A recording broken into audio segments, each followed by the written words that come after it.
Hey, sir, good everyone. Today I will discuss about SOLAS chapter 2 to 1.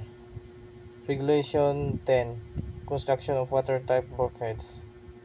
SOLAS, or Safety of Life at Sea, is an international convention that ensures the safety of ships and people at sea. Focus on the construction of ships, especially their structure and stability. Regulation 10 talks about the proper construction of watertight bulkheads. Watertight bulkheads are vertical walls inside a ship that divided into two compartments. Their main purpose is to stop water from spreading if the ship is damaged. According to Regulation 10, these bulkheads must be strong and watertight. They should be built using durable materials and must be able to handle water pressure. Any openings like doors or pipes should be tightly secured to prevent leaks. This this helps keep the ship stable even if one part is flooded. Watertight bulkheads are very important for the ship's safety.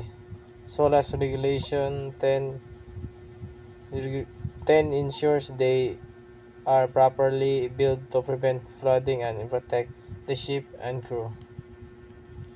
Good evening, sir. Good evening, everyone. I am Aris Lagari.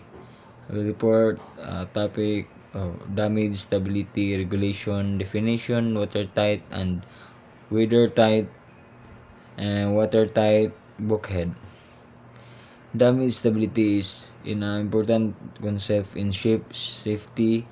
It refers to the ability of a ship to remain stable and afloat even after it has been damaged. Like when water enters the ship, these rules are included in safety regulations to protect the ship, crew, and cargo.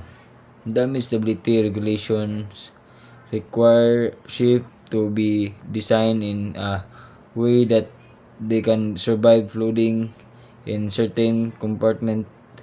This is done by dividing the ship into sections using watertight bulkheads. Watertight means that no water can pass through a structure.